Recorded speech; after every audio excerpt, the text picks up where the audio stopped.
ചലന നിയമം നമുക്ക് എല്ലാവർക്കും ഫെമിലിയർ ആണ് അല്ലേ? പല സിനിമകളിലെ ക്ലിപ്പുകളിലും അല്ലെങ്കിൽ പല സിറ്റുവേഷൻസിലും നമ്മൾ ഈ ഒരു മൂന്നാം ചലന നിയമത്തെ കുറിച്ച് ഡിസ്കസ് ചെയ്തായിട്ട് കാണുന്നുണ്ട്. ഒരു അടി കൊടുത്താൽ തിരിച്ച് അപ്പം തന്നെ അടിക്കും നമ്മൾ പറഞ്ഞ് കേട്ടിട്ടുണ്ടല്ലേ? അത് ശരിക്കും പറഞ്ഞാൽ ഈ ന്യൂട്ടന്റെ മൂന്നാം ചലന നിയമമായിട്ട് ബന്ധപ്പെട്ട വല്ല കാര്യമാണോ? നമുക്ക് നോക്കാം കേട്ടോ. As per Newton's third law, for every action there is an equal and opposite reaction. ഒരു ആക്ഷൻ അവിടെ സംഭവിക്കുമ്പോൾ അതിന് തുടർച്ചയായിട്ട് for an every action there is an equal and opposite reaction. തുല്യമായതും ഓപ്പോസിറ്റ് ദിശയിലുമായിട്ടുള്ള ഒരു റിയാക്ഷനാ സംഭവിക്കുക. ചിലപ്പോൾ നമ്മൾ കൊടുക്കുന്ന അടിയുടെ അതേ ആഘാതമായിരിക്കോ തിരിച്ചടിക്കുമ്പോൾ കിട്ടുക? ഇല്ല, തിരിച്ചു കൊടുക്കുമ്പോൾ ഇത്തിരി കൂട്ടി കൊടുക്കാൻ ചാൻസ് കൂടുതലല്ലേ. അപ്പൊ അതുകൊണ്ട് നമ്മൾ ഈ ഫിസിക്സിന്റെ ഒരു ഭാഷയിൽ ചിന്തിക്കുമ്പോൾ ഈ അടി കൊടുക്കുന്ന പ്രക്രിയ ന്യൂട്ടൺ തേർഡ് ലോയ്ക്ക് എക്സാമ്പിൾ അല്ല കേട്ടോ. അപ്പൊ നിങ്ങളത് മനസ്സിലാക്കണേ. നമ്മൾ ശരിക്കുള്ളൊരു പ്രോപ്പർ എക്സാമ്പിൾ നോക്കാം. ഒരു ഫയറിൽ നിന്നും നമ്മൾ ഒരു ഗണ്ണിൽ നിന്ന് നമ്മൾ ഫയർ ചെയ്യുകയെന്ന് വിചാരിക്കുക. അങ്ങനെ റീകോയിൽ ചെയ്യുന്ന സമയത്ത് നമ്മൾ അതിനെ കാഞ്ചി വലിക്കുക എന്നൊക്കെ പറയും അല്ലെ? അങ്ങനെ ഈ ഒരു കാഞ്ചി വലിക്കുന്ന സമയത്ത് അവിടെ ഫോഴ്സ് കൊടുത്തു കഴിയുമ്പോൾ ബുള്ളറ്റ് ഫ്രണ്ടിലേക്കാ പോകുന്നത് അല്ലെ? ആ ബുള്ളറ്റ് പോയ ആരുടെയും നെഞ്ചത്ത് തുളച്ചങ്ങോട്ട് കയറും. ശരിയല്ലേ? So that is the action. അതായത് accelerating force of the bullet എന്ന് പറയുന്നത് ഫോർവേഡ് ഡയറക്ഷനിലേക്കാ. അത് ഉണ്ടാകാനായിട്ട് അല്ലെങ്കിൽ അതിന് വേണ്ടിയിട്ട് നമ്മൾ ഓപ്പോസിറ്റ് ദിശയിലേക്ക് ഒരു റീകോയിൽ ചെയ്യുന്നുണ്ട്, ഈ കാഞ്ചി വലിക്കുന്നുണ്ട്. So that is the reaction എന്ന് പറയുന്നത്. That is the recoil force on the gun.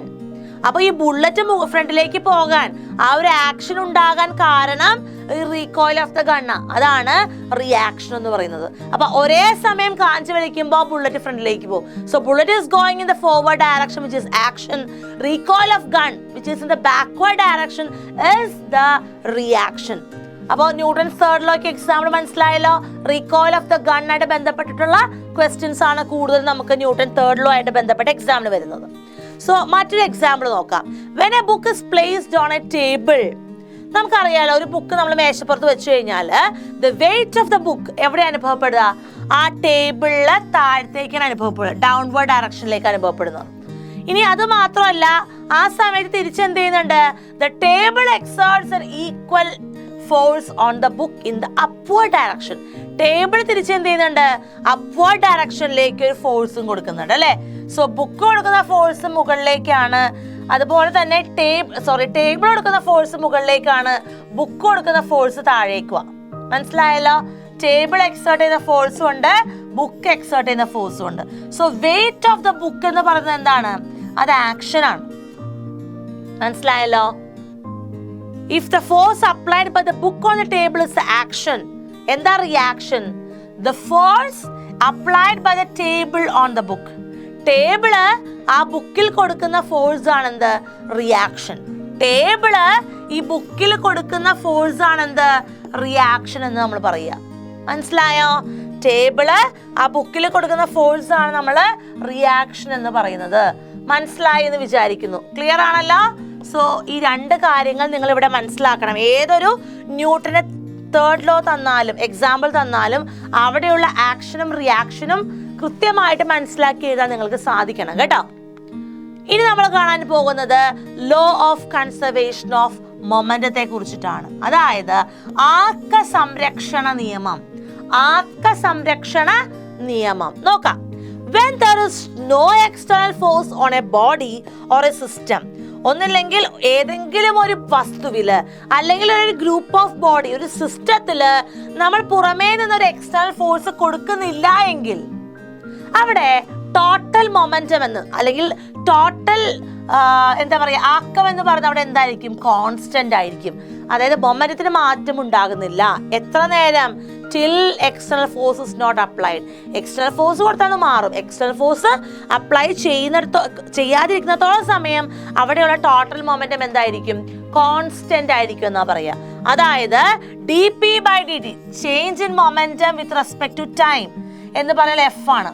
കാരണം നമുക്കറിയാം ഇവിടെ എഫ് 0 ആണല്ലോ, ഫോഴ്സ് ആണ്, ഫോഴ്സ് ആക്ട് ചെയ്യുന്നില്ല. അങ്ങനെ വരുമ്പോൾ എഫിന്റെ വാല്യൂ 0 അല്ലേ? 0 വന്നു കഴിയുമ്പോൾ നിങ്ങൾക്കറിയാവുന്ന മറ്റൊരു കാര്യം എന്താണ്? ഇവിടെ dp/dt 0 ആയിരിക്കും അല്ലെ? dp/dt എന്ന് പറഞ്ഞാൽ എന്തായിരിക്കും? 0 ആയിരിക്കും. dp/dt 0 ആണെങ്കിൽ ചേഞ്ച് ഇൻ മൊമെന്റവും 0 ആണ്. ആ ടൈം ഇന്റർവെല്ലില് ഉണ്ടാകുന്ന മൊമെന്റത്തിന് 0 ആണെന്നല്ലേ അർത്ഥം, മൊമെന്റ് ഉണ്ടാകുന്നില്ലെന്നർത്ഥം അല്ലെ. അതായത് എന്താ, dp 0 ആണ് അല്ലെ, ചേഞ്ച് ഇൻ മൊമെന്റം 0 ആണ്. അതിനർത്ഥം മൊമെന്റം കോൺസ്റ്റന്റ് ആണ്, മൊമെന്റത്തിന് മാറ്റമില്ല.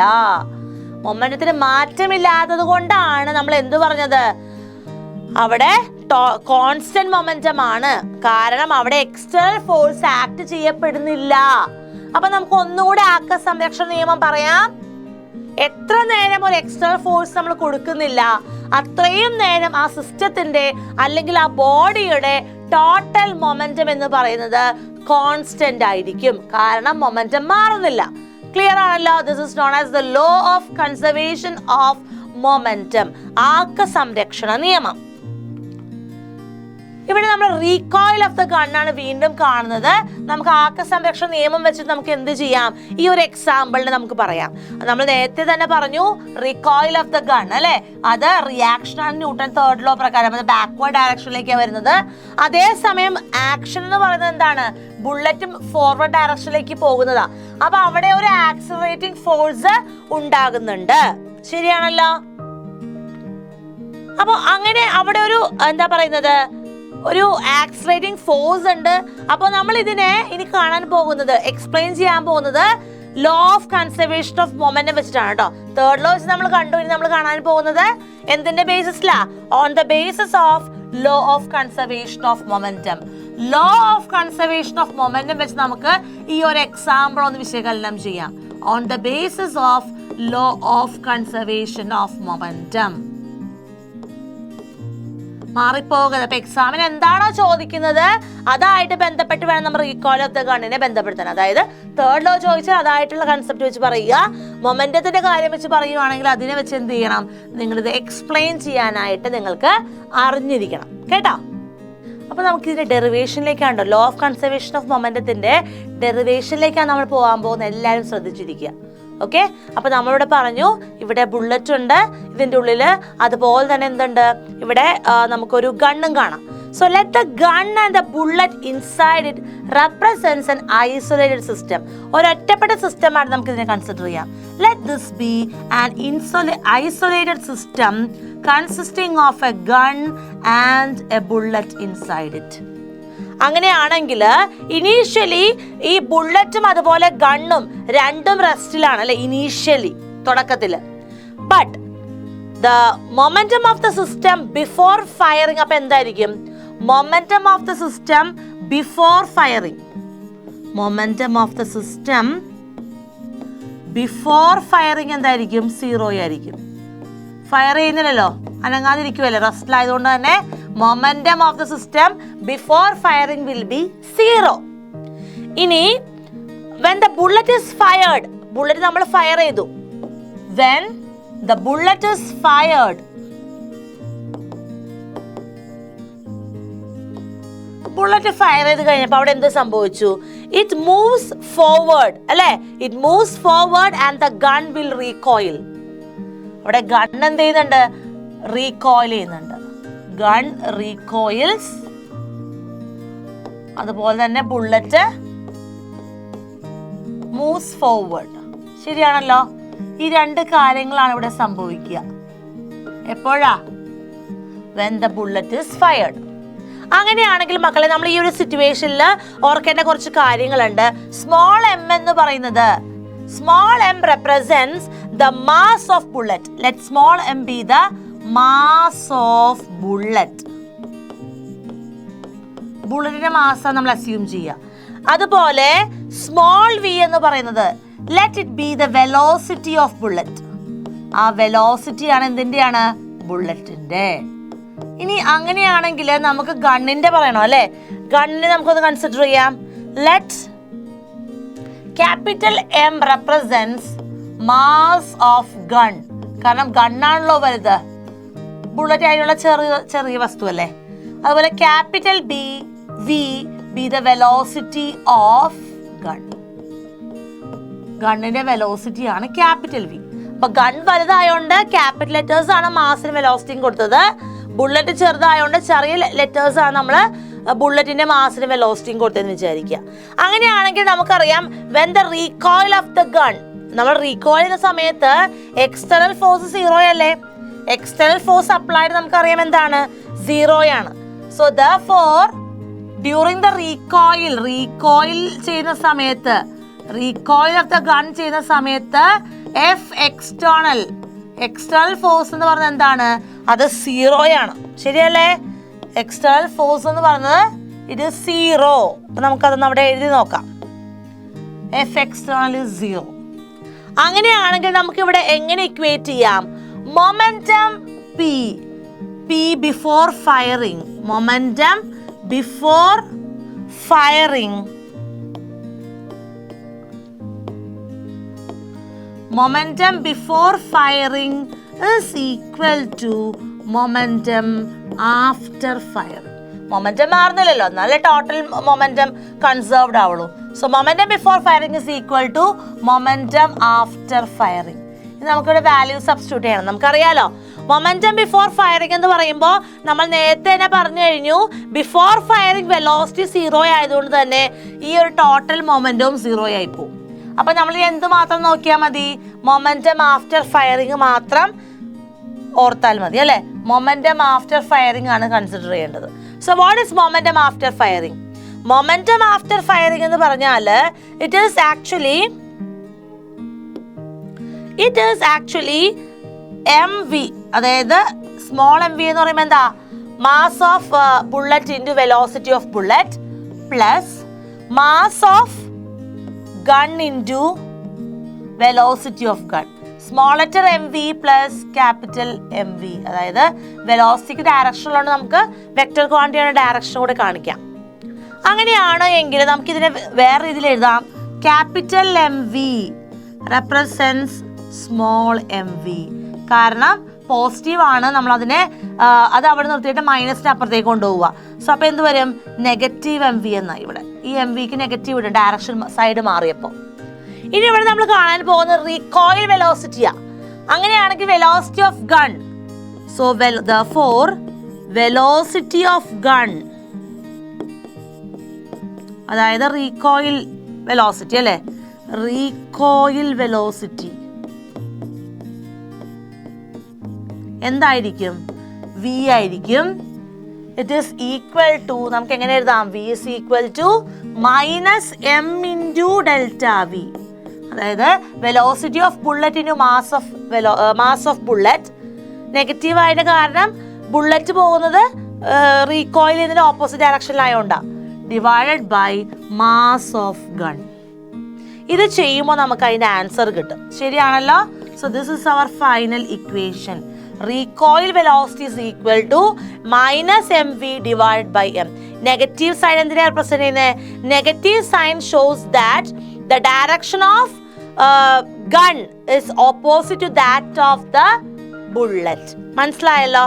അതുപോലെ ഡയറക്ഷൻ ഓപ്പോസിറ്റ് ആണ് നിങ്ങൾ ഓർത്തിരിക്കണം കേട്ടോ. നമ്മൾ ഈ ഒരു പടത്തിൽ കാണുന്നുണ്ട്. അതായത് ബുള്ളറ്റ് പോകുന്നത് ഫോർവേഡ് ഡയറക്ഷൻ ആണെങ്കിൽ ഇവിടെ റീകോയിൽ ചെയ്യുന്നത് opposite ഡയറക്ഷനിലേക്കാണ്.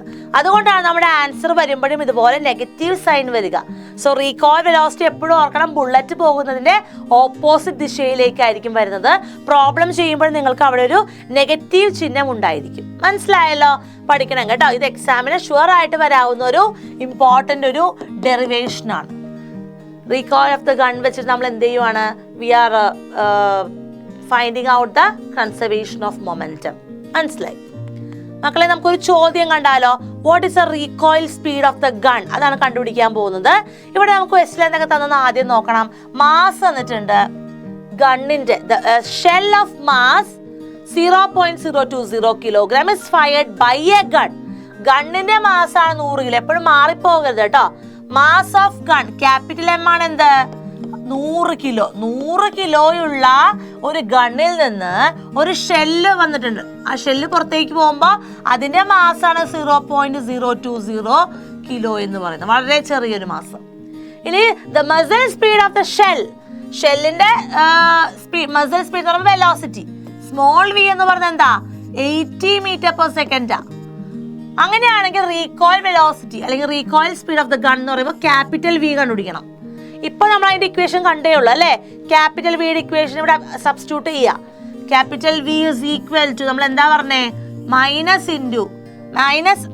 Minus of mass into velocity divided by എന്താ പറഞ്ഞത്? Capital M. ഈ ഇക്വേഷൻ പഠിച്ചാലേ നിങ്ങൾക്ക് ഈ പ്രോബ്ലം ചെയ്യാനായിട്ട് പറ്റുള്ളൂ കേട്ടോ. ഈ ഇക്വേഷൻ അപ്ലൈ ചെയ്യേണ്ടത്. അപ്പൊ നമുക്ക് ഇതിന്റെ ആൻസർ ഒന്ന് കണ്ടാലോ? വാല്യൂ സബ്സ്റ്റിറ്റ്യൂട്ട് ചെയ്യുക. മൈനസ് ഓഫ് സ്മോൾ എം എന്ന് പറയുന്നത് 0.020 ഇൻറ്റു വെലോസിറ്റി സ്മോൾ വി എന്ന് പറഞ്ഞാൽ 80 ഡിവൈഡഡ് ബൈ ക്യാപിറ്റൽ എം എന്ന് പറഞ്ഞാൽ 100. അപ്പൊ ഈ സീറോസ് ആദ്യമേ കട്ട് ചെയ്തു. ഇനി ഇവിടെ നമുക്ക് ഈ ഒരു പോയിന്റ് ഉണ്ട്, 10 ഉണ്ട്. നമുക്ക് വേണമെങ്കിൽ ന്യൂമറേറ്ററിനെ മൾട്ടിപ്ലൈ ചെയ്യാം. 8 × 2 ചെയ്യുമ്പോൾ 16 എന്ന് വരും. ഇനി ഒരു സീറോ ഇപ്പുറത്ത് ഇട്ട് കൊടുക്കുക. പോയിന്റ് എത്ര നമ്പർ കഴിഞ്ഞിട്ടാന്ന് നോക്കിക്കേ. We have point before 3 number അല്ലെ? അപ്പൊ 3 നമ്പറിന്റെ മുൻപ് നമുക്ക് എന്ത് വരണം? പോയിന്റ് വരണം. ബൈ 10 കൂടെ ഉണ്ട്. ഇനി 3 നമ്പറിന്റെ മുമ്പ് പോയിന്റ് വരേണ്ടതുകൊണ്ട് എന്ത് ചെയ്യണം? ഒരു സീറോ കൂടി കൊടുത്ത് അതിന്റെ ഫ്രണ്ടിലായിരിക്കും പോയിന്റ് വരിക. സോ അവർ ഫൈനൽ ആൻസർ അല്ലെങ്കിൽ വെലോസിറ്റി എന്ന് പറയുന്നത് എന്തായിരിക്കും? മസിൽ വെലോസിറ്റി അല്ലെ? The recoil speed of gun എന്താ? റീകോയിൽ സ്പീഡ് തന്നെയാണ് വെലോസിറ്റി ഓഫ് ഗൺ എന്ന് പറഞ്ഞാല് ക്യാപിറ്റൽ വി ആണ്.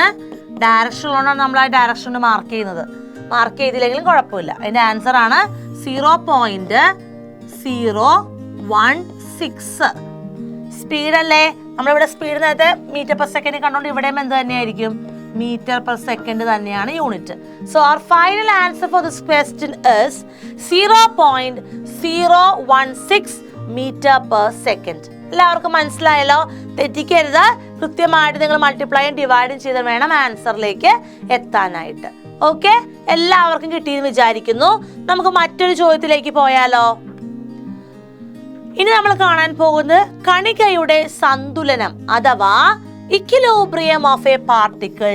ഒരു കണികയുടെ സന്തുലിതാവസ്ഥയെ കുറിച്ചിട്ടാണ് കാണാൻ പോകുന്നത്. നമ്മൾ മെക്കാനിക്സിൽ പറയുമ്പോൾ ഇക്വിലിബ്രിയം, ഒരു വസ്തു അല്ലെങ്കിൽ ഒരു പാർട്ടിക്കിള് ഇക്വിലിബ്രിയം അറ്റൈൻ ചെയ്യാന്ന് പറയുന്നത് എപ്പോഴാ? It refers to the situation when the net external force on the particle is 0. അവിടെ ആക്ട് ചെയ്യപ്പെടുന്ന ടോട്ടൽ എക്സ്റ്റേണൽ ഫോഴ്സ് അല്ലെങ്കിൽ എഫ് എന്ന് പറയുന്നത് 0 ആയിരിക്കണം. മനസ്സിലായോ? അവിടെ ആക്ട് ചെയ്യപ്പെടുന്ന total external force net force എന്ന് പറയുന്നത് എഫ് എന്ന് പറയുന്നത്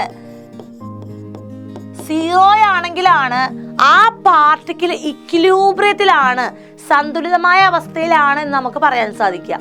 കൺസെപ്റ്റ് മനസ്സിലായല്ലോ? That is equilibrium of A particle.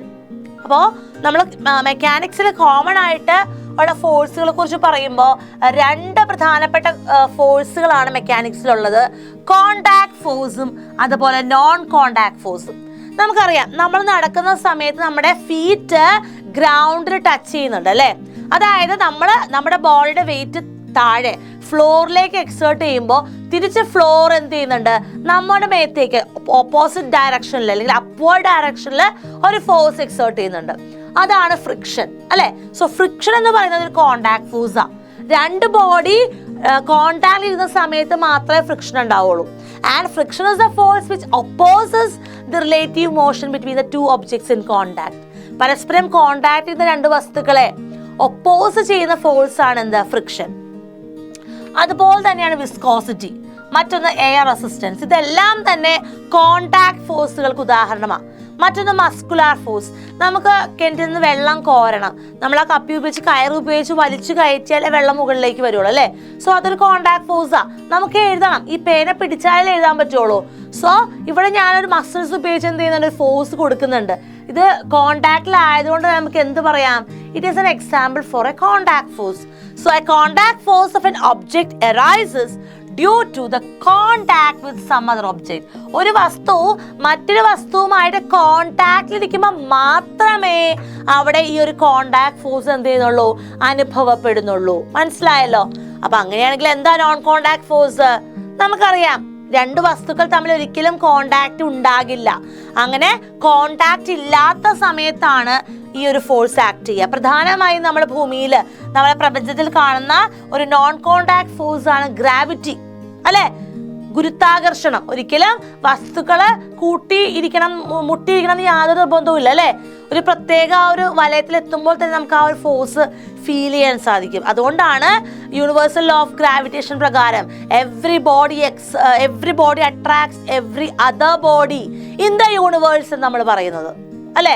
നമുക്ക് ആ വെച്ചൊരു ഇക്വേഷനൊക്കെ അറിയാം. F is proportional to m1 m2 by d square. Therefore F is equal to G into m1 into m2 by d square. നിങ്ങൾ പഠിച്ചിട്ടുണ്ട്.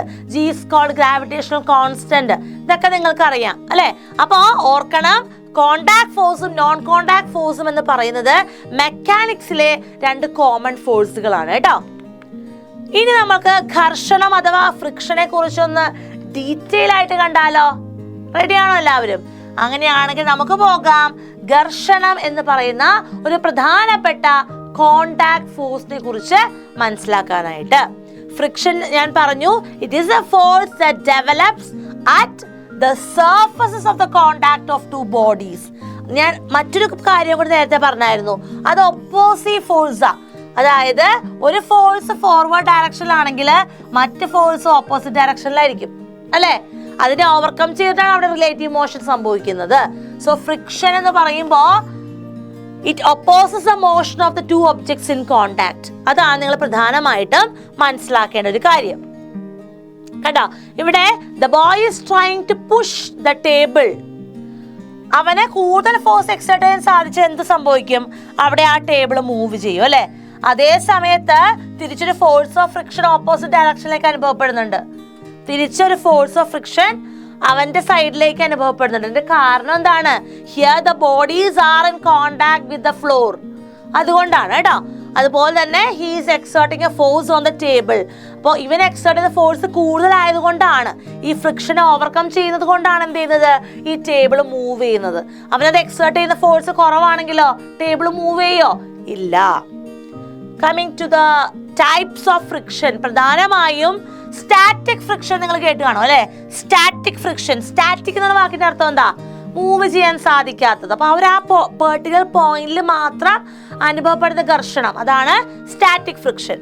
ഇനി മറ്റൊന്നാണ് എന്ത്? Kinetic friction. എന്താ കൈനറ്റിക് ഫ്രിക്ഷൻ? മൂവ് ചെയ്യുന്ന ഒരു വസ്തുവിന്, ചെയ്തുകൊണ്ടിരിക്കുന്ന ഒരു വസ്തുവിന്, ചലിച്ചുകൊണ്ടിരിക്കുന്ന ഒരു വസ്തുവിന് അനുഭവപ്പെടുന്ന ഫ്രിക്ഷനെയാണ് നമ്മൾ എന്ത് പറയാ? Kinetic friction. അപ്പൊ റെസ്റ്റ് ചെയ്ത പൊസിഷൻ അനുഭവപ്പെടുന്ന ഫ്രിക്ഷൻ ആണ് എന്ത്? Static friction. ഒബ്ജക്റ്റ് മൂവിങ് ആണെങ്കിലാണ് കൈനറ്റിക് ഫ്രിക്ഷൻ ഉള്ളത്, ഒബ്ജക്റ്റ് റെസ്റ്റിലാണെങ്കിലാണ് എന്തുള്ളത്? സ്റ്റാറ്റിക് ഫ്രിക്ഷൻ ഉള്ളത്. മനസ്സിലായല്ലോ? അപ്പൊ ഒബ്ജക്റ്റ് റെസ്റ്റിലാണെങ്കിൽ അവിടെ പിന്നെ വരാവുന്നത് ലിമിറ്റിംഗ് ഫ്രിക്ഷൻ മാത്രമേ ഉള്ളൂ. എന്നാൽ ഒബ്ജക്റ്റ് മൂവിങ് ആണെങ്കിൽ പല വിധത്തിലെ ഫ്രിക്ഷൻ ആക്ട് ചെയ്യാം. സ്ലൈഡിംഗ് ആയിട്ടും ഫ്രിക്ഷൻ ആക്ട് ചെയ്യാം, റോളിംഗ് ഫ്രിക്ഷൻ ആക്ട് ചെയ്യാം. ഉരുണ്ടു പോകുന്ന സമയത്തും ഫ്രിക്ഷൻ ഉണ്ട്, ചരിഞ്ഞിറങ്ങുമ്പോൾ ഒരു ഇൻക്ലൈൻഡ് പ്ലെയിനിൽ കൂടി മൂവ് ചെയ്യുമ്പോഴും അവിടെ ഫ്രിക്ഷൻ കൈനറ്റിക് ഫ്രിക്ഷൻ ആയിട്ട് അനുഭവപ്പെടുന്നുണ്ട്. അപ്പൊ നമുക്ക് ഇതിന്റെ ഡീറ്റെയിൽസ് കാണണം അല്ലേ. ആദ്യം കാണാൻ പോകുന്നത് സ്ഥിരഘർഷണം അഥവാ സ്റ്റാറ്റിക് ഫ്രിക്ഷനെ കുറിച്ചിട്ടാണ് കേട്ടോ. സ്ഥിരഘർഷണം അഥവാ സ്റ്റാറ്റിക് ഫ്രിക്ഷൻ. ഇത് പറഞ്ഞു വന്നപ്പോഴാണ് പെട്ടെന്ന് തന്നെ മനസ്സിലാക്കിയ ഒരു കാര്യം വന്നത്. നമ്മള് ന്യൂട്ടന്റെ മൂന്നാം ചലന നിയമം പറഞ്ഞപ്പോ for every action there is an equal and opposite reaction എന്ന് പറഞ്ഞല്ലേ. പിന്നെ എന്തുകൊണ്ടാണ് ആ രണ്ട് ഫോഴ്സ് ക്യാൻസൽ ചെയ്ത് പോകാത്തെ? ശരിക്കും ഈക്വൽ ആൻഡ് ഓപ്പോസിറ്റ് ആണെങ്കിൽ അത് ക്യാൻസൽ ചെയ്ത് ടോട്ടൽ 0 ആയി പോകണ്ടേ. അതെന്താ അങ്ങനെ പോകാത്തേന്നൊന്ന് പറയാമോ? കാരണം it acts on 2 different body. ഇപ്പോൾ recoil of the gun example പറയുവാണെങ്കിൽ ബുള്ളറ്റ് ഫ്രണ്ടിലേക്കും പോയി ഗണ്ണ് ബാക്കിലേക്കും പോയി. ബുള്ളറ്റ് ആൻഡ് ദ ഗൺ രണ്ട് വ്യത്യസ്തമായ വസ്തുക്കളാണ് അല്ലെ. ഒരു ഐസൊലേറ്റഡ് സിസ്റ്റത്തിൽ കണ്ട രണ്ട് വ്യത്യസ്തമായ വസ്തുക്കളാ. അപ്പൊ ഒരേ വസ്തുവിലാണോ ആക്ഷനും റിയാക്ഷനും? അല്ല. ഞാൻ അടിച്ചപ്പോ തിരിച്ച് വേറെ ആളാ എന്നെ അടിച്ചത്. ഞാനും എന്റെ ഫ്രണ്ട് തമ്മിലല്ലേ അവിടെ ഒരു അടി നടന്നത്. സോ രണ്ട് വ്യത്യസ്തമായ ബോഡീസിലാണ് അവിടെ ഫോഴ്സ് ആക്ട് ചെയ്തത്. അതുകൊണ്ടാണ് അത് ക്യാൻസൽ ചെയ്ത് പോകാത്തത് കേട്ടോ. അത് നിങ്ങൾ ഓർത്തിരിക്കണേ. മനസ്സിലായി എന്ന് വിചാരിക്കുന്നു. അപ്പോ നമ്മളിപ്പോ പറഞ്ഞു വന്ന സ്റ്റാറ്റിക് ഫ്രിക്ഷനെ കുറിച്ചാണ്. സ്ഥിരഘർഷണം അതായത് the opposing force that comes into play when one body tends to move over the surface of another but the actual motion has yet not started. ശരിക്കും ആ വസ്തു മൂവ് ചെയ്യാൻ തുടങ്ങിയിട്ടില്ല. അങ്ങനെ തുടങ്ങുന്നതിന് മുന്നേ തന്നെ എന്ത് സംഭവിക്കും? അവിടെ ഒരു ഒപ്പോസിറ്റ് ഫോഴ്സ് ഉണ്ടാവുന്നുണ്ട്. എപ്പോഴാ? when one body tends to move over the surface of another. ഒരു ബോഡി മറ്റൊരു ബോഡിയുടെ മുകളില് മൂവ് ചെയ്യാൻ ശ്രമം തുടങ്ങുമ്പോൾ തന്നെ അവിടെ ഒപ്പോസ് ചെയ്യാനായിട്ട്, അതിനെ എതിർക്കാനായിട്ടൊരു ഓപ്പോസിറ്റ് ഫോഴ്സ് ഉണ്ട്. That is called static friction. So the maximum value of static friction, അതിനെയാണ് നമ്മൾ എന്ത് പറയുന്നത്? Limiting friction.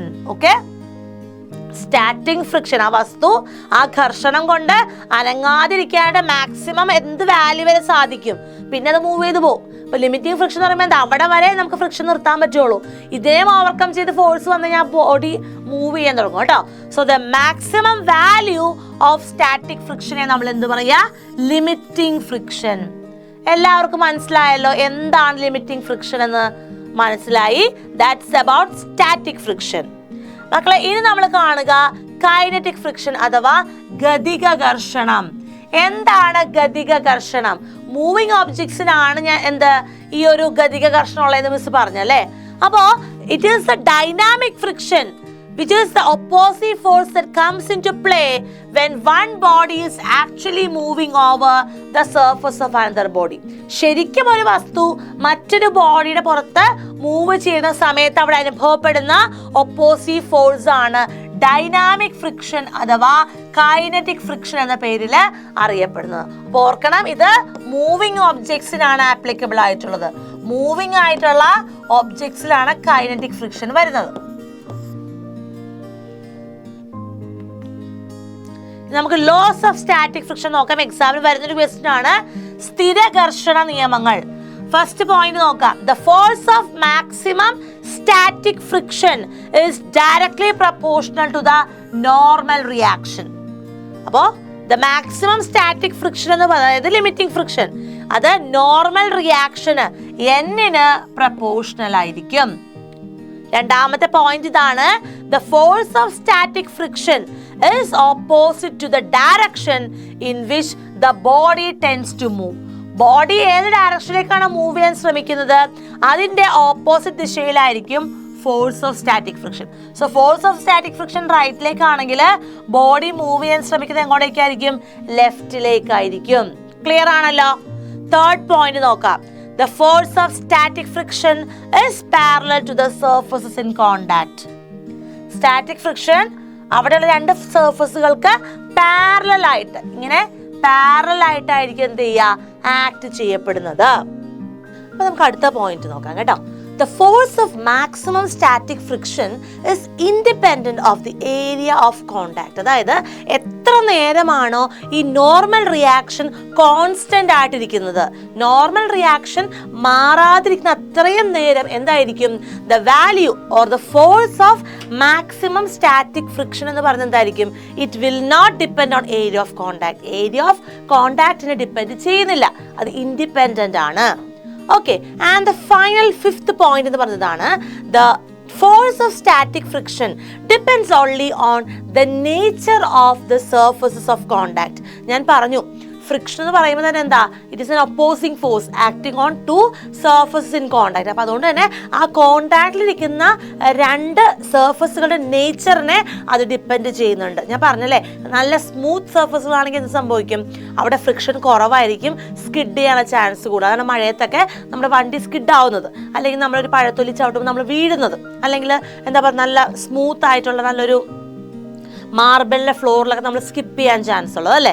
അപ്പോൾ റഫായുള്ള സർഫസ് ആണെങ്കിലോ അവിടെ ഫ്രിക്ഷൻ കൂടുതലാണ്, നമുക്ക് സുഖമായിട്ട് അതിൽ കൂടി നടക്കാനും അല്ലെങ്കിൽ വണ്ടിയൊക്കെ ഓടിക്കാനൊക്കെ എളുപ്പമായിരിക്കും. സോ ചിൽഡ്രൻ, ഇനി നമ്മൾ കാണാൻ പോകുന്നത് കൈനറ്റിക് ഫ്രിക്ഷന്റെ ഡിഫറെന്റ് ലോസ് ആണ് കേട്ടോ. അപ്പോൾ ഒരു വസ്തു മൂവ് ചെയ്തുകൊണ്ടിരിക്കുമ്പോൾ അവിടെ അനുഭവപ്പെടുന്ന ഫ്രിക്ഷനെ നമ്മൾ എന്ത് പറയുന്നത്? കൈനറ്റിക് ഫ്രിക്ഷൻ എന്ന് പറയുന്നത്. അതായിട്ട് ബന്ധപ്പെട്ട് വരുന്ന പ്രധാനപ്പെട്ട നിയമങ്ങളാണ് നമ്മളിപ്പോൾ കാണാൻ പോകുന്നത്. Laws of kinetic friction. The force of maximum kinetic friction is directly proportional to the normal reaction. അത് നോർമൽ റിയാക്ഷന് പ്രപ്പോർഷണൽ ആണ്, അത് നിങ്ങൾ ഓർക്കണം കേട്ടോ. The force of maximum kinetic friction എന്ന് പറയുന്നത് എന്താണ്? It is proportional to the normal reaction. അതുപോലെ ഇവിടെ ആക്ട് ചെയ്യുന്ന ഈ ഒരു force of kinetic friction എന്ന് പറയുന്നത് it is opposite to the direction in which the body tends to move. അപ്പോൾ ബോഡി മൂവ് ചെയ്യുന്ന ബോഡി മൂവ് ചെയ്തുകൊണ്ടിരിക്കുന്ന ഡയറക്ഷൻ ഓപ്പോസിറ്റ് ആയിരിക്കും കൈനറ്റിക് ഫ്രിക്ഷൻ ഉണ്ടാവുക. ഇനി നമ്മൾ ഓർക്കണം, ഇവിടെ കൈനറ്റിക് ഫ്രിക്ഷൻ എന്ന് പറയുമ്പോൾ അവിടെ ഉണ്ടാവുന്ന force it is independent of the area of contact. The force of kinetic friction depends on the nature of surface. കൃത്യമായിട്ട് നിങ്ങൾക്ക് മനസ്സിലായിട്ടുണ്ടാവും. മറ്റൊരു പോയിന്റ് നോക്കിക്കേ, force of kinetic friction is almost independent of the speed. Speed കൂടുകയോ കുറയുകയോ ചെയ്താലൊന്നും എന്ത് സംഭവിക്കുന്നില്ല, അവിടെ ഫോഴ്സ് ഓഫ് കൈനറ്റിക് ഫ്രിക്ഷൻ മാറുന്നില്ല, അത് ഏകദേശം സെയിം ആയിരിക്കും. അപ്പൊ അത് ഇൻഡിപെൻഡന്റ് ആണ് എന്നർത്ഥം അല്ലെ. അതുപോലെ the force of kinetic friction is less than the force of static friction. അപ്പോൾ കൈനറ്റിക് ഫ്രിക്ഷന്റെ ഫോഴ്സ് എന്ന് പറയുന്നത് എന്താണ്? It is less than static friction. അപ്പോൾ അനങ്ങാതിരിക്കുമ്പോൾ അല്ലെങ്കിൽ റെസ്റ്റിലിരിക്കുമ്പോഴാണ് ഒരു വസ്തുവിന് എന്താ ഫ്രിക്ഷൻ കൂടുതലായിട്ട് അനുഭവപ്പെടുന്നത് കേട്ടോ. So the force of kinetic friction is very less than the force of static friction. അപ്പോൾ നിങ്ങൾ സ്റ്റാറ്റിക് ഫ്രിക്ഷനെയും കൈനറ്റിക് ഫ്രിക്ഷനെയും ലോസ് നന്നായി തന്നെ പഠിച്ചു വെക്കണം കേട്ടോ. ഇനി നമ്മൾ കാണാൻ പോകുന്നത് കൈനറ്റിക് ഫ്രിക്ഷന്റെ ടൈപ്സ് ആണ്. നമ്മൾ ആദ്യം സ്റ്റാറ്റിക് ഫ്രിക്ഷൻ കണ്ടു. ഒരു വസ്തു അനങ്ങാതിരിക്കുമ്പോൾ അവിടെ സ്റ്റാറ്റിക് ഫ്രിക്ഷൻ ഉണ്ട്. അതിന്റെ ലിമിറ്റിംഗ് സ്റ്റാറ്റിക് ഫ്രിക്ഷനെ കുറിച്ച് കണ്ടു അല്ലേ, അതിന്റെ വാല്യൂ നമ്മൾ കണ്ടായിരുന്നു. ഇപ്പോൾ ഇവിടെ കാണാൻ പോകുന്നത് കൈനറ്റിക് ഫ്രിക്ഷന്റെ പല ടൈപ്പുകളാണ്. അതായത് ഒരു വസ്തു മൂവ് ചെയ്തുകൊണ്ടിരിക്കുമ്പോൾ അവിടെ അനുഭവപ്പെടാൻ സാധ്യതയുള്ള രണ്ട് വ്യത്യസ്തങ്ങളായിട്ടുള്ള കൈനറ്റിക് ഫോഴ്സ്. അതിലൊന്നാമത്തേതാണ് സ്ലൈഡിംഗ് ഫ്രിക്ഷൻ. അതായത് നമുക്കറിയാം, ഒരു സ്ലൈഡ് ചെയ്തുകൊണ്ടിരിക്കുന്ന വസ്തു അല്ലെ, ഒരു പ്രതലത്തിൽ നിന്ന് സ്ലൈഡ് ചെയ്തുകൊണ്ടിരിക്കുന്ന ഒരു വസ്തുവിനെ സംബന്ധിച്ച് ഇപ്പൊ ഇതൊരു ഒരു ഫ്ലോർ ആണ്, അവിടെ ഒരു വെഹിക്കിൾ സ്കിഡ് ആവുകയെന്ന് വിചാരിക്കുക, സ്ലൈഡ് ഇറങ്ങുക. അങ്ങനെ ആ സ്ലൈഡ് ചെയ്യുന്ന സമയത്ത് അവിടെ അനുഭവപ്പെടുന്ന ഫ്രിക്ഷൻ ആണ് എന്ത്? സ്ലൈഡിങ് ഫ്രിക്ഷൻ എന്ന് പറയുന്നത്. അങ്ങനെയാണെങ്കിൽ എന്താ റോളിംഗ് ഫ്രിക്ഷൻ? നമുക്കറിയാം, when one body rolls on the surface of another body അല്ലെ. ഇപ്പൊ ഇതിപ്പോ ഒരു കാർപ്പറ്റ് ആണെന്ന് വിചാരിക്കുക, അതിന്റെ പുറത്തൂടെ മറ്റൊരു കാർ നമ്മൾ മൂവ് ചെയ്യുക, അല്ലെങ്കിൽ ടോയ് നമ്മൾ ഉരുട്ടിക്കൊണ്ട് പോവുക. സോ റോൾ ചെയ്യുവാണ്. ഒരു ബോഡിയുടെ സർഫസിന്റെ മുകളിൽ മറ്റൊരു ബോഡി റോൾ ചെയ്യുമ്പോൾ അവിടെയുള്ള ഫ്രിക്ഷനെ നമ്മൾ എന്ന് പറയുന്നത് റോളിംഗ് ഫ്രിക്ഷൻ എന്ന് പറയുന്നത്. അപ്പോൾ sliding friction is the opposing force that comes into play when one body is actually sliding over the surface of another body. അത് അങ്ങനെ തന്നെ നിങ്ങൾ പഠിച്ചു വെക്കുക കേട്ടോ, മനസ്സിലാക്കുക. ഇനി കാണുന്നത് റോളിംഗ് ഫ്രിക്ഷനാണ്. ഇപ്പൊ എന്താ നമ്മൾ പറയാ? The opposing force that comes into play when one body rolls over the surface of another body. Just ആ വേർഡ് സ്ലൈഡിംഗ് എന്നുള്ളത് മാറ്റി എന്താക്കിയാൽ മതി? റോളിംഗ് എന്നാക്കിയാൽ മതി. അപ്പോൾ ചരിഞ്ഞിറങ്ങുമ്പോഴാണ് സ്ലൈഡിംഗ് ഫ്രിക്ഷൻ ഉള്ളത്, ഉരുണ്ടു പോകുമ്പോഴെന്തുള്ളത്? റോളിംഗ് ഫ്രിക്ഷൻ അനുഭവപ്പെടുന്നത്. അപ്പൊ ഈ രണ്ട് കാര്യങ്ങൾ മനസ്സിലാക്കുക. ഇനി നമ്മൾ കാണാൻ പോകുന്നത് the value of the coefficient of static friction. Static ഫ്രിക്ഷന്റെ കോഎഫിഷ്യന്റ് നമ്മൾ കാണാൻ പോകുന്നത് കേട്ടോ. So the force of static friction, അതായത് Fs maximum, S represent static, അപ്പോൾ Fs വെച്ചാൽ എന്താ? Static friction.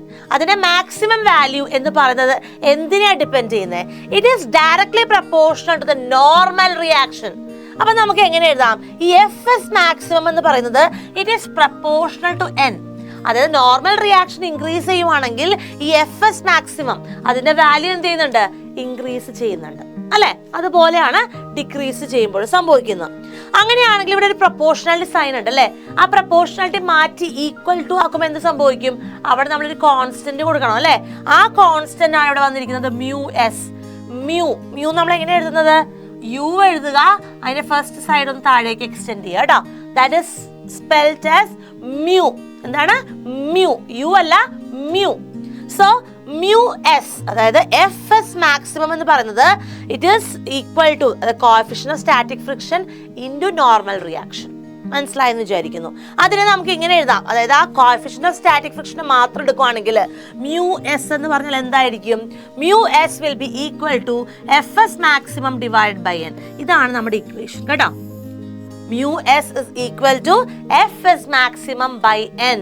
This equation gives the value of the coefficient of static friction. അപ്പോൾ ഓർക്കുക, coefficient of static friction എന്ന് പറയുമ്പോൾ എന്താണ്? It is mu s. Clear ആണല്ലോ? ഓക്കെ. സോ mu s നമുക്കിവിടെ ms എഴുതിയിരുന്നത് അത് mu ആണ്. mu s എന്ന് പറഞ്ഞാൽ എന്താണ്? coefficient of static friction ആണെന്ന് പറഞ്ഞു. അതിനെ നമുക്ക് എങ്ങനെ ഡിഫൈൻ ചെയ്യാം? How can we define mu s? It is the ratio of the force of maximum static friction to the normal reaction. Maximum static ഫ്രിക്ഷനെ നോർമൽ റിയാക്ഷൻ വെച്ച് ഡിവൈഡ് ചെയ്യുമ്പോഴാണ് നമുക്ക് എന്ത് കിട്ടുക, മ്യൂ എസിന്റെ വാല്യൂ കിട്ടുന്നത്. സോ മ്യൂ എസ് എന്ന് പറയുന്നത് എന്താണ്? It is equal to Fs maximum divided by n. n represents normal reaction. Clear അല്ലേ? ഓക്കെ, ഇത് എക്സാമിന് ചോദിക്കുന്ന ചോദ്യമാണ് കേട്ടോ. ഇനി നമ്മൾ കാണാൻ പോകുന്നത് കോഎഫിഷ്യന്റ് ഓഫ് കൈനറ്റിക് ഫ്രിക്ഷൻ. ഒരു വസ്തു മൂവിംഗ് ആണ്, അവിടെ അനുഭവപ്പെടുന്ന ഫ്രിക്ഷൻ ആണ് കൈനറ്റിക് ഫ്രിക്ഷൻ. അതിന്റെ കോഎഫിഷ്യന്റ് എങ്ങനെയാണ് കണ്ടുപിടിക്കുന്നത് നോക്കാം. അപ്പോൾ ഇവിടെ കൈനറ്റിക് ഫ്രിക്ഷൻ ഉണ്ട്, അതും എന്തിന് പ്രപ്പോർഷണൽ ആയിരിക്കും? Proportional to normal reaction. അപ്പോൾ നമുക്ക് എന്ത് എഴുതാം? FK, അതായത് kinetic friction is proportional to normal reaction. Proportionality കളഞ്ഞ് വീണ്ടും ഒരു കോൺസ്റ്റന്റ് എടുക്കുന്നു, മ്യൂ കെ. മ്യൂ റെപ്രസെന്റ്സ് നമുക്കറിയാലോ, ഓൾറെഡി നമ്മൾ പറഞ്ഞു, കോഎഫിഷ്യന്റ് ആണ്. K kinetic friction. അപ്പോൾ കോഎഫിഷ്യന്റ് ഓഫ് കൈനറ്റിക് ഫ്രിക്ഷൻ ആണ് മ്യൂ കെ എന്ന് പറയുന്നത്. സോ നമുക്ക് ഇവിടെ എന്ത് കിട്ടി? FK, അതായത് the force of kinetic friction is proportional to normal reaction. So the force of kinetic friction is equal to coefficient of kinetic friction into normal reaction. So ഈ ഒരു equation നിങ്ങൾ പഠിച്ചു വെക്കുക കേട്ടോ. ഇവിടെ മ്യൂ കെ ആണ് എന്ത്? കോഎഫിഷ്യന്റ് ഓഫ് കൈനറ്റിക് ഫ്രിക്ഷൻ എന്ന് പറയുന്നത്. അങ്ങനെയാണ് നമുക്ക് അതിനെ എങ്ങനെ ഡിഫൈൻ ചെയ്യാം? Coefficient of kinetic friction is the ratio of the force of kinetic friction to the normal reaction. മനസ്സിലായില്ല എല്ലാവർക്കും? ഓക്കെ, ഇനി നമ്മൾ കാണാൻ പോകുന്ന പുതിയൊരു ടേം ആണ് ആംഗിൾ ഓഫ് ഫ്രിക്ഷൻ. എന്താണ്? Angle of friction. So angle of friction എന്ന് പറഞ്ഞാൽ it is the angle whose tangent gives the coefficient of friction. നമുക്ക് കോഎഫിഷ്യന്റ് ഓഫ് ഫ്രിക്ഷൻ കണ്ടുപിടിക്കണം കേട്ടോ. അപ്പോൾ എന്ത് ചെയ്താൽ മതി? ഈ ഒരു ആംഗിളിലെ ടാൻജന്റ് എടുക്കുക, അതായിരിക്കും എന്ത്? ആംഗിൾ ഓഫ് ഫ്രിക്ഷൻ എന്ന് പറയുന്നത് കേട്ടോ. അപ്പോൾ നമുക്ക് നോക്കാം. ഈ ഒരു പിക്ചർ നിങ്ങളൊന്ന് അനലൈസ് ചെയ്തേ. നമുക്കിവിടെ ഒരു എന്താ പറയുന്നത്, ഒരു പ്രതലം ഉണ്ട്, ഒരു സർഫസ് ഉണ്ട്, അവിടെ ഒരു വസ്തു ഇരിക്കുകയാണെന്ന് വിചാരിക്കാം. സോ ആംഗിൾ ഓഫ് ഫ്രിക്ഷൻ കണ്ടുപിടിക്കാനായിട്ട് നിങ്ങൾ നോക്കി നിങ്ങൾക്ക് മനസ്സിലാക്കാൻ സാധിക്കും. എന്തുണ്ട്? നമുക്കിവിടെ അപ്ലൈഡ് ഫോഴ്സ് കാണാം, അതുപോലെ റിസൾട്ടന്റ് ഫോഴ്സും കാണാം അല്ലേ? ഫോഴ്സ് അപ്ലൈ ചെയ്ത് കഴിയുമ്പോൾ റിസൾട്ടന്റ് ഫോഴ്സും അപ്ലൈഡ് ഫോഴ്സും. ഓക്കെ, സോ ഇവിടെ നിങ്ങൾ നോക്കുവാണെങ്കിൽ നോർമൽ റിയാക്ഷൻ ആണ് ഈ മാർക്ക് ചെയ്തിരിക്കുന്നത്. OB എന്ന് പറയുന്നത് it represents the normal reaction. Okay, ഇവിടെ നമ്മുടെ ആംഗിൾ ടാൻജന്റ് എന്ന് പറയുന്ന ആംഗിൾ ആണ്, ഇവിടെ തീറ്റയാണ് ആംഗിൾ. അപ്പൊ നമ്മുടെ ആംഗിൾ ഓഫ് ഫ്രിക്ഷൻ എന്ന് പറയുന്നത് ശരിക്കും എന്താണ്? ഇറ്റ് ഈസ് തീറ്റ. അതാണ് ഇവിടെ മാർക്ക് ചെയ്തേക്കുന്നത് കേട്ടോ. സോ ഇവിടെ നമുക്ക് റിസൾട്ടന്റ് ഫോഴ്സ് ആണ് എന്ത്? ഓയിൽ നിന്ന് സിയിലേക്കുള്ള ലൈൻ BC നിങ്ങൾക്ക് ഇവിടെ കാണാം. സോ ഈ ഒരു ട്രയാംഗിൾ വെച്ചിട്ട് നമുക്കൊരു ആൻസറിലേക്ക് വരാം, ആംഗിൾ ഓഫ് ഫ്രിക്ഷൻ കണ്ടുപിടിക്കാം കേട്ടോ. So consider body placed on A surface. N ആണ് നോർമൽ റിയാക്ഷൻ. F ലിമിറ്റ് എന്ന് പറയുന്നത് ലിമിറ്റിംഗ് ഫ്രിക്ഷനാണ്, മാക്സിമം ഫ്രിക്ഷൻ ആണ് F ലിമിറ്റ് എന്ന് പറയുന്നത്. ഓക്കെ, ഇനി limit theta B the angle between the resultant vector and the normal reaction. അപ്പോൾ resultant വെക്ടറും normal റിയാക്ഷനും തമ്മിലുള്ള ആംഗിൾ ആണ് ഇവിടെ നമ്മൾ തീറ്റ എന്ന് മാർക്ക് ചെയ്തിരിക്കുന്നത്. അത് മനസ്സിലായല്ലോ? അങ്ങനെയാണെങ്കിൽ നോക്കിക്കേ, ഇവിടെ നമുക്ക് ടാൻ തീറ്റയെ ഈ ഒരു പിക്ചറിൽ നിന്ന് എങ്ങനെ എഴുതാം? നമുക്കറിയാലേ, ടാൻ തീറ്റ എന്ന് പറയുമ്പോ എന്തിന് ഈക്വലാ? Sine theta by cos theta എന്നാണ് നമ്മൾ എന്തിൽ പഠിച്ചിട്ടുള്ളത്? നിങ്ങൾ മാത്സിൽ പഠിച്ചിട്ടുള്ളത് അല്ലെ? Sine theta by cos theta. അങ്ങനെയാണെങ്കിൽ നമുക്ക് ഇതിനെ എങ്ങനെ എഴുതാം? ഈ സൈൻ തീറ്റയും കോസ് തീറ്റയൊക്കെ എങ്ങനെ കണ്ടുപിടിക്കും? ഈ ആംഗിൾ നോക്കുക, ഇതാണ് നമ്മുടെ തീറ്റ എന്ന് പറയുന്നത് അല്ലെ? ഇതിന്റെ സൈൻ എന്ന് പറയുമ്പോൾ ഓപ്പോസിറ്റ് സൈഡ് അല്ലേ? അപ്പൊ opposite side by adjacent side എടുത്താ പോരെ? അപ്പൊ നമ്മുടെ ഓപ്പോസിറ്റ് സൈഡ് ഏതാ? തീറ്റയുടെ ഓപ്പോസിറ്റ് സൈഡ് എന്ന് പറയുന്നത് എന്താണ്? It is equivalent to BC. അപ്പൊ നമുക്ക് എന്തെഴുതാം? BC ഡിവൈഡഡ് ബൈ, ഇനി ഇവിടെ നോക്കിക്കേ, നമുക്ക് അഡ്ജസന്റ് സൈഡ് വേണം. ഈ തീറ്റയുടെ അഡ്ജസന്റ് സൈഡ് എന്ന് പറയുന്നത് ഏതാണ്? OB ആണ് അല്ലെ? അതായത് നോർമൽ റിയാക്ഷൻ ഈക്വല. സോ നമുക്കത് OB എന്ന് എഴുതാം. ഇനി വീണ്ടും നമുക്ക് ഈ BCക്കും OBക്കും ഓരോ വാല്യൂസ് കൊടുക്കണം. BC എന്ന് പറഞ്ഞാൽ എന്തിനാ റെപ്രസെന്റ് ചെയ്യുന്നു? ഇവിടെ നോക്കിക്കേ, BC എന്ന് പറഞ്ഞാൽ എന്തിനാ റെപ്രസെന്റ് ചെയ്യുന്നത്? ഇറ്റ് റെപ്രസെന്റ്സ് F ലിമിറ്റ് അല്ലെ? F limit. സോ നമുക്ക് എന്തെഴുതാം? F limit divided by OB എന്ന് പറഞ്ഞാൽ എന്താണ്? നോർമൽ റിയാക്ഷൻ ഓൾറെഡി ഞാൻ പറഞ്ഞു കഴിഞ്ഞു. സോ അതും ഇക്വേറ്റ് ചെയ്യാം. അപ്പൊ ഇവിടെ F ലിമിറ്റ് എന്ന് പറഞ്ഞാൽ നമുക്കിവിടെ F ലിമിറ്റ് ബൈ N എന്ന് പറഞ്ഞാൽ എന്താണ്? It is equivalent to mu. F limit by N എന്ന് പറയുന്നത് it is equivalent to mu. അത് കോഎഫിഷ്യന്റ് ഓഫ് ലിമിറ്റിംഗ് ഫ്രിക്ഷനാ. അപ്പൊ നമുക്കിവിടെ വീണ്ടും ഇതിനെ എന്തെഴുതാം? It is equal to mu എന്ന് എഴുതി കൂടെ? അതായത് ടാൻ തീറ്റ എന്ന് പറഞ്ഞാൽ എന്താണെന്ന് കിട്ടി? മ്യൂ എന്ന് കിട്ടി. So our equation is this. Tan theta, അതായത് angle of friction ആണ് തീറ്റ അല്ലേ? Angle of friction. Tan theta എന്ന് പറഞ്ഞാൽ എന്തിന് equivalent ആണ്? Mu. And what is mu? Mu represents the coefficient of limiting friction. Clear ആണല്ലോ? എല്ലാവരും പഠിക്കണം കേട്ടോ. എക്സാമിന് മാറി മാറി ചോദിക്കുന്ന കുറച്ച് ക്വസ്റ്റ്യൻസ് ആണ് നമ്മൾ ഇപ്പോൾ ഡിസ്കസ് ചെയ്തുകൊണ്ടിരിക്കുന്ന സെക്ഷൻ. അപ്പോൾ ഇമ്പോർട്ടൻ്റ് ആണ്, നന്നായിട്ട് പഠിക്കണം കേട്ടോ. ചെയ്ത് നോക്കണേ. അപ്പോൾ നമ്മളിപ്പോൾ കണ്ടത് ആംഗിൾ ഓഫ് ഫ്രിക്ഷൻ ആണ് കേട്ടോ മക്കളെ. ഇനി കാണാൻ പോകുന്ന ആംഗിൾ ഓഫ് റീപോസ് എന്ന് പറയും. സോ ആംഗിൾ ഓഫ് ഫ്രിക്ഷനും റീപോസും ചിലപ്പോൾ മാറിപ്പോകാൻ ചാൻസ് ഉണ്ട്. അപ്പോൾ നന്നായിട്ട് ശ്രദ്ധിച്ചുകൊണ്ടിരിക്കുക. എന്താണ് ആംഗിൾ ഓഫ് റീപോസ് എന്ന് നമുക്കൊന്ന് നോക്കാം. ആംഗിൾ ഓഫ് റീപോസ് എന്ന് പറയുന്നത് it is the angle of the inclined plane at which a body placed on it gets begins to slide. അതായത് ഒരു ബോഡിയെ നമ്മളൊരു ഇൻക്ലൈൻഡ് സർഫസിൽ വെക്കുമ്പോൾ അത് എന്ത് ചെയ്യാൻ തുടങ്ങുവാണ്? ജസ്റ്റ് സ്ലൈഡ് ചെയ്യാൻ തുടങ്ങുക. ആ ടോപ്പിൽ നിന്ന് ആ ചരിവിൽ എത്തിക്കഴിയുമ്പോൾ എന്ത് പറ്റും? അത് പയ്യെ ചരിയാൻ അല്ലെ, ആ മൂവ്മെന്റ് സ്റ്റാർട്ട് ചെയ്യാൻ തുടങ്ങില്ലേ? ആ ഒരു പോയിന്റിൽ അവിടെ അനുഭവപ്പെടുന്ന ആംഗിൾ ആണ് എന്ത്? ആംഗിൾ ഓഫ് റീപോസ് എന്ന് പറയുന്നത്. അപ്പൊ നിങ്ങൾക്ക് ഈ ഒരു പിക്ചർ അനലൈസ് ചെയ്ത് കഴിഞ്ഞാൽ കാര്യം കൃത്യമായിട്ട് മനസ്സിലാവും. നമുക്കൊന്ന് നോക്കാം കേട്ടോ. അപ്പോൾ എന്താണ് ആംഗിൾ ഓഫ് റീപോസ് എന്ന് ആദ്യം പഠിക്കുക. അപ്പോൾ ഇവിടെ നിങ്ങൾ ഈ ഒരു പിക്ചർ അനലൈസ് ചെയ്ത് നിങ്ങൾക്ക് മനസ്സിലാക്കാൻ സാധിക്കുന്നുണ്ട്. ഇവിടെ ഈ ഒരു വസ്തുവിന് നോർമൽ റിയാക്ഷൻ ആക്ടിങ് അപ്വേർഡ് ആണ് അല്ലെ? അപ്പൊ normal reaction is acting upward. Okay, അതുപോലെ limiting friction F acts in the upward direction along the inclined plane. So ഈ ഒരു ബോഡി മൂവ് ചെയ്യാൻ തുടങ്ങുന്ന സമയത്ത് നമുക്ക് എന്ത് പറയാം? ഫോഴ്സ് എന്ന് പറയുന്നത് mg sin ആൽഫയും നിങ്ങൾക്ക് ഇവിടെ കാണാം. രണ്ട് കമ്പോണൻസ് ഉണ്ടല്ലോ. അതുപോലെ തന്നെ താഴേക്കുള്ളത് നിങ്ങൾ നോക്കിക്കേ, mg cos ആൽഫയോ. ഓക്കെ, സോ താഴേക്ക് ആക്ട് ചെയ്യുന്ന ആ ഒരു വെയിറ്റിനെ നമുക്ക് വെയിറ്റ് ആക്ടിങ് ഡൗൺവേർഡ് നമുക്ക് ഓൾറെഡി അറിയാവുന്ന കാര്യമാണ്. ആ വെയിറ്റ് ആണ് നമ്മൾ എന്താ പറയുക, ഫോഴ്സിന് ഈക്വലന്റ് ആണല്ലോ. അതാണ് ഈ mg എന്ന് നമ്മൾ മാർക്ക് ചെയ്യുന്നത്. കാരണം F is equal to ma എന്നാണ്. സോ ഗ്രാവിറ്റി ആണെങ്കിൽ it will be the product of mass into acceleration due to gravity. അതാണ് നമ്മുടെ mg എന്ന് മാർക്ക് ചെയ്തിരിക്കുന്നത്. ഇനി നിങ്ങൾക്ക് ഇവിടെ ഒരു ആംഗിൾ കാണാം കേട്ടോ. ആംഗിൾ ആൽഫ നിങ്ങൾക്ക് കാണാം അല്ലേ? അപ്പൊ നമ്മൾ ആ വാല്യൂലേക്ക് നമ്മൾ വരും. ആൽഫയെ നമ്മൾ കണ്ടുപിടിക്കാൻ പോകുന്നത് കേട്ടോ. അപ്പോ as per the discussed points നമുക്ക് എഫ് എന്ന് പറഞ്ഞാൽ when the body just begins to move നമുക്ക് എഴുതാം force F is equal to mg sin alpha. അതാണ് നമ്മുടെ first equation. F is equal to ma എന്നാണ്, mg എന്ന് എഴുതി sin alpha. ഓക്കെ, ഇനി ഈ ഒരു പിക്ചറിൽ നിങ്ങൾ നോക്കിയാൽ നിങ്ങൾക്ക് നോർമൽ റിയാക്ഷന് ഒരു ഇക്വേഷൻ കിട്ടും. എന്താ നോർമൽ റിയാക്ഷൻ ഇക്വേഷൻ ഒന്ന് പറയാമോ? നോർമൽ റിയാക്ഷൻ എന്ന് പറഞ്ഞാൽ ശരിക്കും എന്താ? mg cos alpha ആണ് അല്ലേ? So we can substitute it as n is equal to mg cos alpha equation 2. ഇത് രണ്ടും ഇക്വേറ്റ് ചെയ്യുക. ഇനി ചെയ്യേണ്ടത് ഫസ്റ്റ് ഇക്വേഷൻ നിങ്ങൾ എന്ത് ചെയ്യുക? സെക്കൻഡ് ഇക്വേഷൻ വെച്ച് ഡിവൈഡ് ചെയ്യുക. So you will get it as f by n is equal to mg sin alpha divided by mg cos alpha. mg and mg get cancel. Same ആയതുകൊണ്ട് അത് cancel ആയി പോകും. ഇപ്പൊ നമുക്ക് എന്ത് വന്നു? f by n is equal to sin alpha by cos alpha എന്ന് വന്നു അല്ലേ? f by n എന്ന് വെച്ചാൽ എന്താണ്? നമ്മൾ ഓൾറെഡി പറഞ്ഞു. f by n എന്ന് പറഞ്ഞാൽ mu ആന്ന് പറഞ്ഞല്ലേ? f by n is equal to mu. അപ്പൊ നമുക്ക് സബ്സ്റ്റിറ്റ്യൂട്ട് ചെയ്ത് കൊടുത്തൂടെ? സോ f by n എന്ന് പറഞ്ഞാൽ mu ആണ്. സോ ജസ്റ്റ് സബ്സ്റ്റിറ്റ്യൂട്ട് ചെയ്യുക. ഇത് നമുക്ക് ഓൾറെഡി അറിയാവുന്ന കാര്യമാണ്. സോ സബ്സ്റ്റിറ്റ്യൂട്ട് ചെയ്യുമ്പോൾ mu is equal to എന്തെന്ന് കിട്ടി? sin theta by cos theta tan ആണ് അല്ലേ? സോ tan എന്ന് വരും.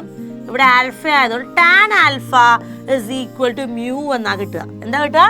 tan alpha is equal to mu. അപ്പോൾ നമ്മുടെ ഇക്വേഷനിലേക്ക് നമ്മൾ എത്തിയല്ലോ.